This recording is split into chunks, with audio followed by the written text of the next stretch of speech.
एक छोटे से शहर बरमूडा में राइस्टार नाम का एक लड़का रहता था और उसके साथ साथ उसकी दादी भी रहती थी, जो उसके लिए सब कुछ थी क्योंकि उसके माता पिता बचपन में ही गुजर गए थे। वो बहुत गरीब था, फटे पुराने कपड़े पहनकर स्कूल जाता था और बाकी बच्चे अक्सर उसका मजाक उड़ाते थे। लेकिन राइस्टार के दिल में एक ही चीज थी जो उसे रोज स्कूल जाने की ताकत देती, एक लड़की जिसका नाम पायल था। पायल बहुत खूबसूरत, अमीर और स्कूल की सबसे पॉपुलर लड़की थी। राइस्टार उसे दूर से देखकर ही खुश हो जाता था। वो कभी हिम्मत नहीं कर पाता था उससे बात करने की, लेकिन एक दिन उसने अपने दिल की बात कहने का फैसला किया। डरते डरते कांपते हाथों से उसने पायल के सामने जाकर कहा, पायल तुम मुझे बहुत पसंद हो, क्या तुम मेरे से दोस्ती करोगी? पायल ने पहले तो उसके फटे कपड़ों को ऊपर से नीचे तक देखा, फिर हंस पड़ी और बोली, अबे साले छपरी, तू मुझे पसंद करेगा? साले तू तो पूरा भिखारी लगता है। दूर हट यहाँ से और मेरा टाइम मत खराब कर, जाकर किसी और से दोस्ती कर। उसके बाद वो राइस्टार को धक्का देकर वहाँ से चली गई। कुछ देर बाद राइस्टार ने देखा कि पायल तो अब स्कूल के सबसे अमीर लड़के रोक के साथ घूम रही थी। दोनों हंस हंस कर बातें कर रहे थे। ये देखकर राइस्टार का दिल टूट चुका था।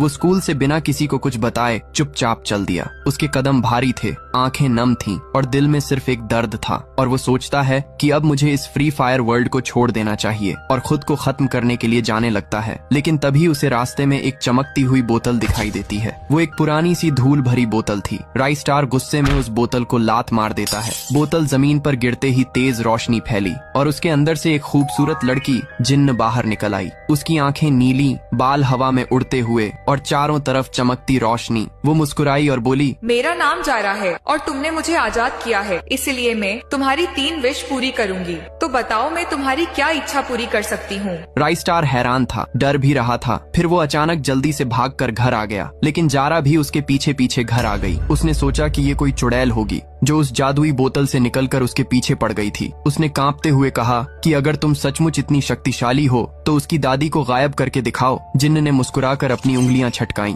और अगले ही पल बेड पे आराम से सो रही दादी गायब हो गई। राइस्टार ने बेड की ओर दौड़ लगाई, लेकिन वहाँ सिर्फ उसकी दादी का चश्मा था। उसका दिल जोर जोर से धड़कने लगा। उसने जिन्न की ओर देखा और पूछा कि क्या वो उसकी हर इच्छा पूरी कर सकती है। जिन्न ने हामी भरी। उसकी आंखों में एक अजीब सी चमक थी। राइस्टार ने तुरंत कहा कि वो उसकी दादी को वापस लाए। जिन्न ने फिर से उंगलियां चटकाईं, लेकिन इस बार कुछ नहीं हुआ। उसने हैरानी से अपनी जादुई किताब खोली जिसमें प्राचीन मंत्र और नियम लिखे थे। किताब में साफ लिखा था कि अगर कोई इंसान गायब किया जाता है तो वो हमेशा के लिए गायब रहता है। ये सुनकर राइस्टार का गुस्सा 7वें आसमान पर पहुंच गया। उसने जिन्न को डांटा और कहा कि वो उसकी दादी को वापस लाए। जिन्न ने उदास स्वर में माफी मांगी और कहा कि वो अपनी गलती की सजा के तौर पर हमेशा उसकी गुलाम बनी रहेगी और वो जो कहेगा वो वही करेगी।